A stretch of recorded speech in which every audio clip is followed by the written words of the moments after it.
أشهد أن لا إله إلا الله وحده لا شريك له وأشهد أن محمدا عبده ورسوله أما بعد فأعوذ بالله من الشيطان الرجيم بسم الله الرحمن الرحيم الحمد لله رب العالمين الرحمن الرحيم مالك يوم الدين إياك نعبد وإياك نستعين اهدنا الصراط المستقيم صراط الذين أنعمت عليهم غير المغضوب عليهم ولا الضالين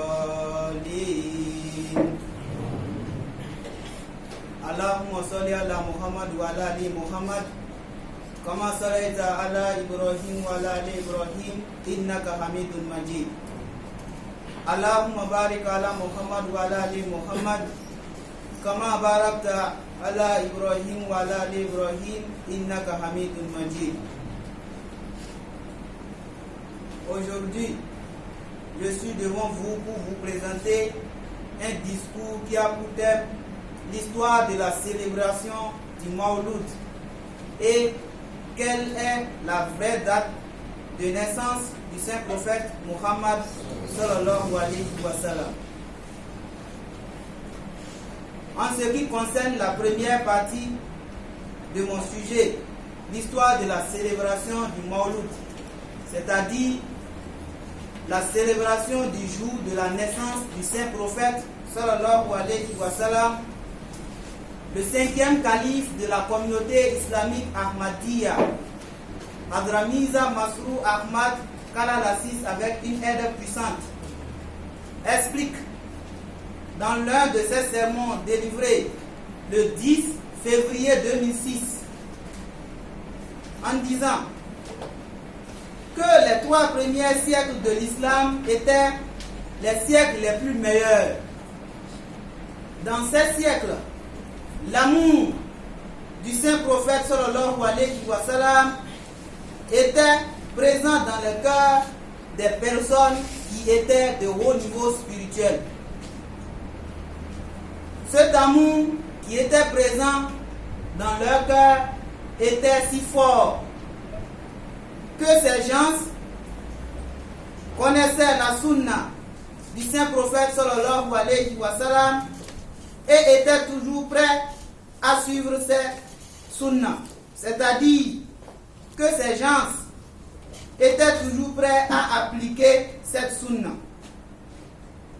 En effet, continue le calife, dans le temps de ses compagnons, l'on n'a jamais vu ces derniers célébrer ce que les gens dénomment aujourd'hui Mawlud, ni les gens qui sont venus après les Sahaba, qui sont connus comme les Tabi'in.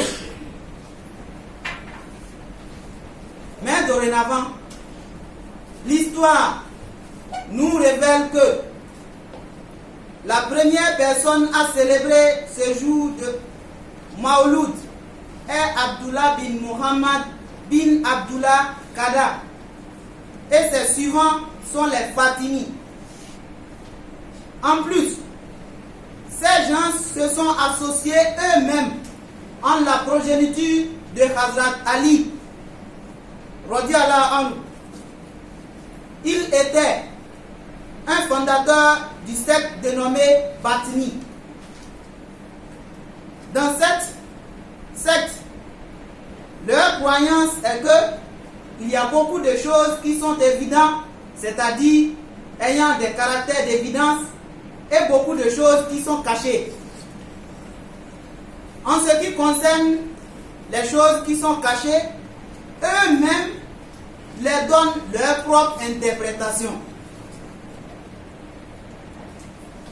Ils représentent des interpolateurs de beaucoup de bidas dans la religion de l'islam. Ainsi donc, le Mawlud est l'un des éléments introduits dans la religion. Parce que, continue le calife, nous n'avons pas vu le prophète sur lui bénédiction et paix, ni ses compagnons, ni ceux qui sont venus après ses compagnons le célébrer. Les suivants de Abdullah bin Muhammad bin Abdullah Qadha avaient pris le pouvoir en l'an 362 de l'Égypte en Égypte.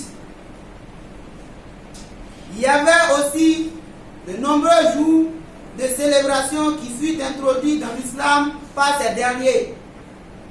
Nous pouvons vous en citer le Yawm al-Shura, le jour de Ashura, le Mawlud de Hazrat Ali, radiallahu anhu, le Mawlud de l'imam Hassan, radiallahu anhu, le Mawlud de l'imam Hussein. Nous avons aussi la célébration du 1er et 15e jour du mois de Rajab, c'est-à-dire le 7e mois islamique. De plus, nous avons la célébration de la première nuit de Shaban, le 8e mois islamique.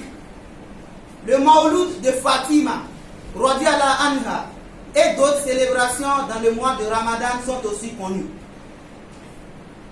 Ces différents jours de célébration ne sont que des inventions. Or, le saint prophète Muhammad sallallahu alayhi wa sallam nous avait averti à propos de ces innovations que dans l'un de ses hadiths, il nous avait dit: toute innovation émène vers l'égarement et tout égarement émène vers l'enfer. À présent, nous allons aborder la deuxième partie de notre sujet, qui est la date réelle de la naissance du saint prophète Muhammad sallallahu alayhi wa sallam. En ce qui concerne la date réelle de la naissance du saint prophète Muhammad sallallahu alayhi wa sallam, nous voyons qu'il y a plusieurs opinions à ce propos. Quelques savants disent que le saint prophète Muhammad sallallahu alayhi wa sallam est né dans le mois de Ramadan. D'autres, comme Zubayr Salah-Lagré, affirment que la mère du saint prophète sallallahu alayhi wa sallam était en état de grossesse dans les jours de Tashrik. D'autres disent que le saint prophète sallallahu alayhi wa sallam est né dans le mois de Muharram, c'est-à-dire le premier mois islamique. D'autres disent qu'il est né dans le deuxième mois islamique, le mois Safa. Nonobstant, il est clair et connu que dans l'histoire, la naissance du prophète Muhammad, sur lui bénédiction et paix, avait lieu le 23e jour après l'incident des compagnons de Phil, c'est-à-dire le peuple de l'éléphant évoqué dans le Saint-Coran chapitre 5, dans lequel le vice-roi d'Abyssinie, le vice-roi chrétien de Yémen attaqua la Mecque.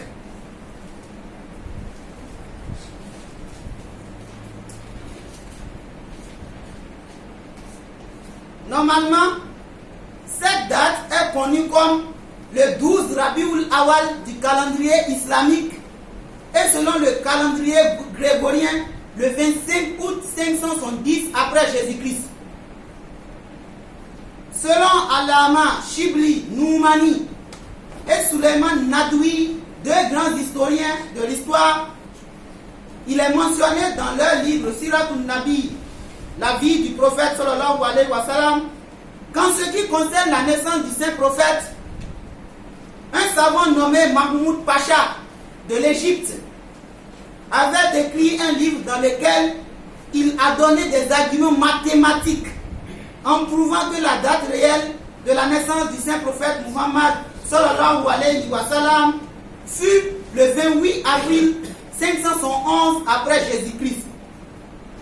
En résumé, ces arguments nous peuvent entreprendre que, de 1, il est mentionné dans le Sahih Bukhari que dans le temps de la mort du fils du saint prophète sallallahu alayhi wa sallam, Hazrat Ibrahim radiallahu anhu, un éclipse solaire avait eu lieu et ce temps était le 10 Hégire.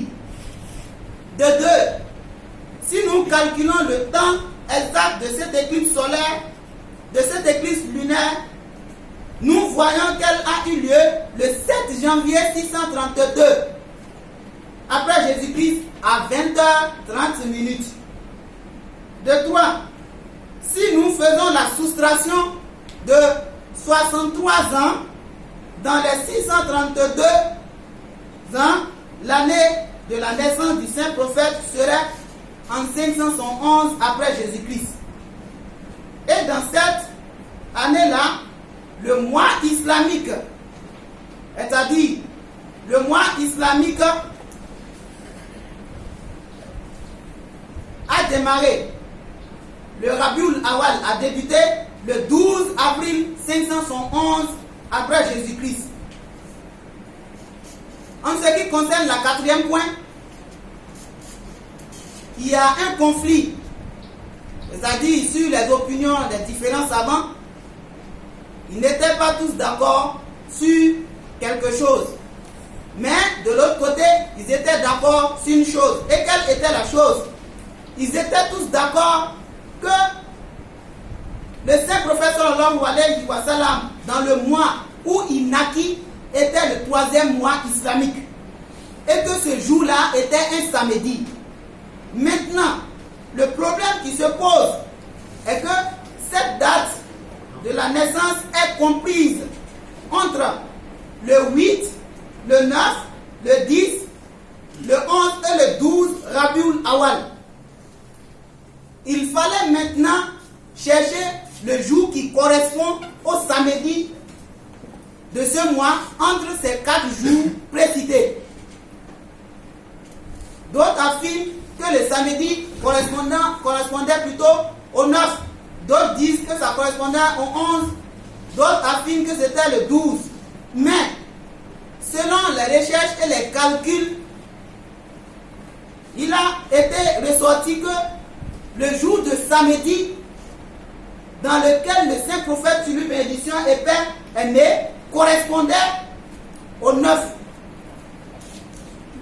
C'est ainsi qu'à l'aide de ces calculs, ces savants ont pu déduire que le saint prophète sallallahu alayhi wa sallam était né dans le mois de Rabiul Awal. C'est-à-dire, il était né dans le mois de Rabiul Awal, le 9 Rabiul Awal 511, selon le calendrier islamique, et selon le calendrier grégorien, le 20 avril 571. 511. Voici donc la vraie date de la naissance de notre bien-aimé Muhammad sallallahu alayhi wa sallam. Assalamu alaikum wa rahmatullahi wa barakatuh.